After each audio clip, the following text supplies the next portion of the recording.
I'm sorry, but we have to let you go.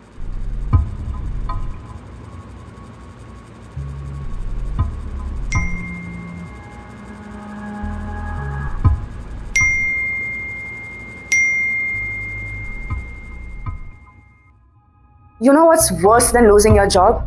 Losing your job and then being hit with reminders that life doesn't stop. Your heart sinks. You try to stay calm. Your friends say you'll bounce back fast. But what's actually keeping you up at night is the money. Because your company may have let you go, but your rent, your kids' school fees, your EMIs, those didn't. What you can do is take back control, starting today. So, in this video, we are going to talk about exactly that. We'll break down what an emergency fund is, how much you really need, and how to start building it even if you're unemployed. You'll walk away with a clear action plan and hopefully a little more peace. I'm Kritika, and this is Pivot. Let's get to work. In 2024, over 1.5 lakh people in India were laid off in tech alone. In just the first 5 months of 2025, over 22,000 more layoffs have already been reported. And that's just in the formal sector. And still, when it happens to you, it feels personal. Let me say this loud and clear. Layoff is not an end, it's a transition. And every transition needs a strategy. Quick disclaimer, this is not personalized financial advice. Always do your research or talk to a certified expert before making financial decisions. An emergency fund is your personal safety net.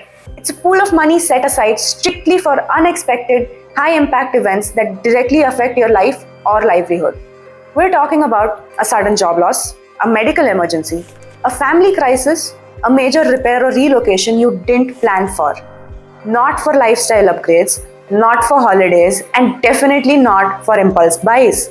You can think of it as your break glass in case of emergency fund. It protects your future by giving your present some breathing room.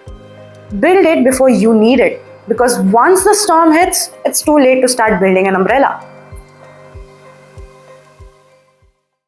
How much do I actually need in this fund? Conventional advice says save 3 to 6 months of your basic living expenses. Let's break down what a 6-month emergency fund might actually look like. This is a sample budget for a typical mid-career professional living in an Indian metro city. Rent about 25,000 rupees a month.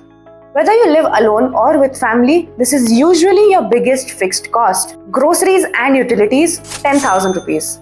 That covers food, electricity, water, the essentials. EMIs, rupees 15,000. This could be a home loan, a car loan, or even education financing. Transport, phone, Wi-Fi, around 5,000 rupees. Basics you can't really function without, especially if you're job hunting. Health insurance and medical expenses, about 5,000 rupees. Because even in a crisis, your health isn't optional. And a miscellaneous buffer of about rupees 10,000. For anything unexpected that pops up, a last-minute travel need, home repair, or school fee. Add it all up and your emergency 6-month fund target becomes 4.2 lakh rupees. If that number makes you panic, breathe. We're going to break it down into small, doable steps. You don't need to save it all at once, you just need to start. Let's address the elephant in the room. How do I save when I have no income? You don't need to save big, you need to save smart. Here's your blueprint. Step 1. Freeze unnecessary spending. Cut out whatever you can, even temporarily. Pause subscriptions. Pause Netflix, Spotify, and gym memberships. Eat at home. Home cooked meals save 200 to 500 rupees a day. That adds up. Shopping apps, delete them. Out of sight equals out of cart. Don't confuse self-care with retail therapy. Step 2. Prioritize liquid savings.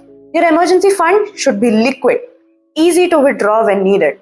Do not invest your emergency fund in stocks, crypto, or volatile assets. Ideal places include bank savings account, especially with a sweep-in FD for better interest. Liquid mutual funds, low risk, easy exit in 1 to 2 days. And short-term FDs, tenure of 3 to 6 months. Step 3. Freelance, gig, or monetize a skill. Not to rebuild your career, but to rebuild cash flow. Here are some options. You can teach online.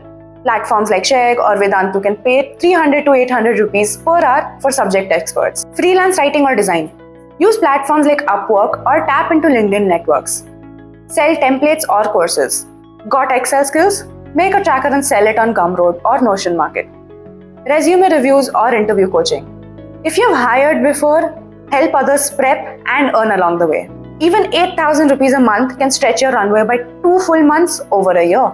Step 4. Track every rupee. This is your control center. Use apps like Walnut, Good Budget, or just a Google Sheet. Track daily, weekly, religiously. Right now, every 500 rupees that you don't spend is 500 rupees buying you time to breathe. When should you actually use it? One of the hardest things, knowing if it's bad enough to use the fund. Here's your cheat sheet. If the situation affects your income, your health, your home, or your ability to function, then yes, use it. Layoffs are brutal, but with an emergency fund, you're not starting from zero. If this video helped, like this and share it with someone who might be silently going through the same thing. Subscribe to Pivot for more such videos. And if you're watching this in your lowest moment, your worth is not tied to your work email. You're still here, you're still you, and you're still in the game. I'm Kritika, this is Pivot, and we've got you.